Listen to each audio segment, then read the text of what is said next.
네, 비하인드 뉴스 순서입니다. 금요일은 정치부 김혜미 기자와 함께 하는데요. 자, 김 기자가 나와 있습니다. 예. 오늘 키워드, 첫 번째 키워드는 뭡니까? 네, 첫 번째 키워드는요. 예. 돌고 돌아 안철수입니다. 예. 김종인 전 대표, 민주당 대표 얘기입니다. 예. 예, 오늘 결국에 이제 안철수 후보 쪽으로 가는 것으로. 예, 네, 그렇군요. 그렇게, 입장 발표는 아직 안 했죠? 예, 입장 발표는 예. 아직 하진 않았습니다.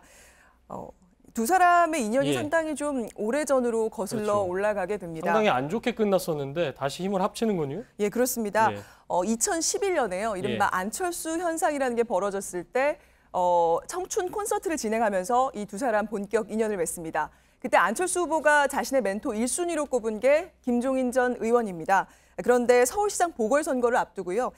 김 전 대표가 이제 국회의원을 먼저 경험해보는 게 어떻겠냐 이렇게 했고 예. 안 후보는 출마하겠다라고 의견이 좀 갈리면서 서로 좀 사이가 멀어진 것으로 그렇게 알려져 있습니다. 예. 네, 그 다음부터는 김종인 전 대표의 행보가 굉장히 많이 있습니다. 안철수, 박근혜 그리고 문재인 전 대표를 거쳐서 예. 6년 만에 이렇게 안철수 후보에게로 다시 돌아온 겁니다. 예. 다시 볼까요? 한나라당에서 새누리당, 네, 그다음에 다시 민주당, 그렇습니다. 다시 민주당에서 다시 안철수 예, 후보 예. 쪽으로. 예, 그렇군요.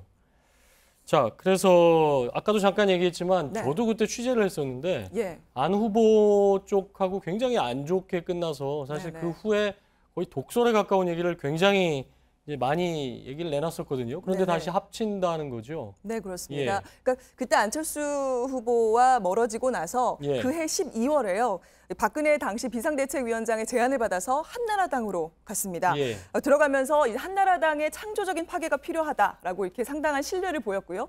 그리고 안철수 후보에 대해서는 원래 안철수 후보의 멘토가 아니냐 이렇게 질문을 하니까 그건 언론들이 멘토라고 쓴 것일 뿐이다 이런 예. 입장을 밝히면서 들어갔고 당시 총선에서 승리를 했습니다. 그런데 약 1년 만에요. 경제민주화 공약이 후퇴했다라고 하면서 다시 또 한나라당에 예. 나오게 되죠. 그러니까 새누리당에서 그렇죠. 대선 전에 이제 나왔고 네네. 그랬다 한동안 뭐 어느 정당 쪽에 들어가 있지 않다가 네. 다시 문재인 후보 쪽으로 민주당으로 들어갔었죠. 네, 그랬습니다. 그 당시에 이제 문재인 전 대표의 제안으로 지난해 1월에 예. 더불어민주당 비상대책위원장으로 아주 화려한 복귀를 했습니다.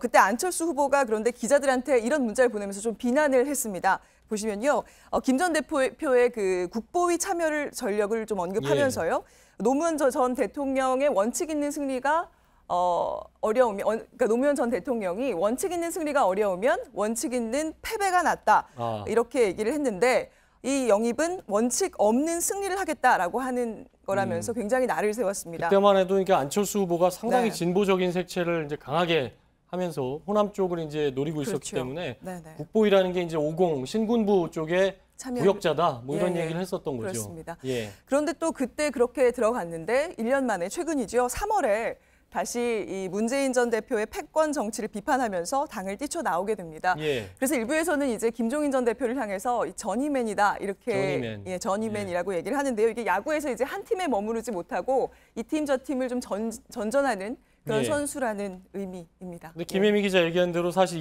이전 선거에서는 몇 번 효과가 있었다 이런 평가도 있었는데 그렇죠. 예. 과연 어떻게 될지는 좀 지켜봐야 되겠군요. 네, 그렇습니다. 자, 두 번째 키워드 볼까요? 네, 두 번째 키워드는요. 숨은 샤이 찾기입니다. 예. 요즘에 그 선거를 앞두고요. 여론조사와 현재 민심은 좀 다르다. 그리고 우리를 지지하는 사람들이 숨어 있다. 이런 얘기를 많이 하는데 오늘따라 또 이 주장을 하는 사람들이 많았습니다. 예. 먼저 함께 들어보시죠. 왜 주위에는 문재인 찍는다고 하는 사람이 없는데 여론조사가 안철수가 낮게 나오느냐. 우리 지지층에서는 전화를 끊어버리고 받지 않더라고요. 이번 대통령 선거의 여론조사는 제 경우에는 현장 민심하고는 저는 다르다고 느낍니다. 저를 많이 지지해 주고 계시고. 예. 그래서 박주선 선대위원장 같은 경우는 이게 뭐 짐승한테 여론조사한 거 아니냐. 네, 그런 내 주변 사람들은 문재인 찍는 사람이 없다. 뭐 이런 얘기까지 했는데 그럼 왜 민심하고 다르다는 얘기인가요?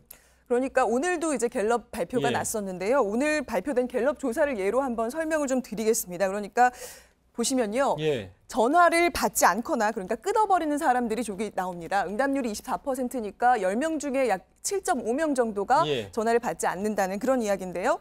여기에 또 전화를 받았는데 나는 지지한 사람이 없다라고 하는 유보층이 11% 정도 나옵니다. 저건 어느 선거 때나 있는 거 아닙니까? 네, 그렇습니다. 예. 그런데 이제 어쨌든 이번에는 이들 중 다수가 실제 지지하는 후보가 있는데 밝히지 않는 샤이 지지층이다. 이렇게 예. 주장을 하고 있는 예. 겁니다.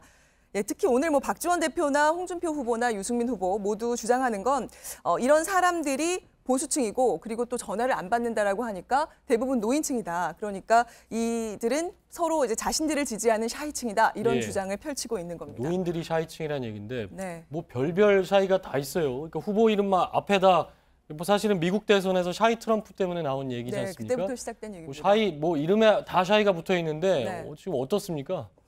예. 사실 모든 진영에서 샤이를 이야기하고 있는데요. 예. 심지어 이제 1위 후보인 문재인 후보 측도 예. 그 얘기를 좀 샤이 합니다. 문재인도 있다. 예. 그런데 사실 공식적으로는 오늘 이제 송영길 총괄본부장은 후보들이 이렇게 샤이샤이를 얘기하니까 다른 후보들이 샤이샤이를 예. 얘기하니까 모든 후보가 굉장히 긍정적인 사고를 가지고 있고 그렇게 열심히 하는 게 필요하다라고 격려이자 뭔가 비판이자 이런 입장을 밝혔는데요. 예. 저희가 이제 캠프에서 얘기를 좀 나누다 보면 문재인 선대위 측에서도 지금 2위 지지율 격차가 가장 이제 좁은 지역이 광주와 전라 지역인데요.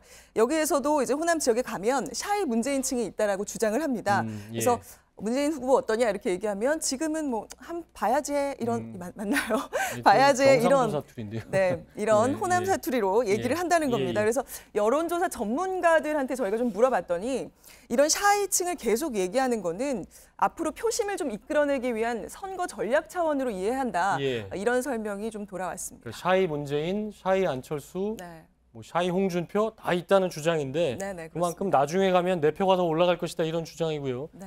결국 선거 당일에 개표를 해보면 알겠군요. 샤이가 실제 있었는지 누가 그렇죠. 샤이인지. 네, 그때 열어보면 알 것 예. 같습니다. 자, 정치부 김혜미 기자였습니다.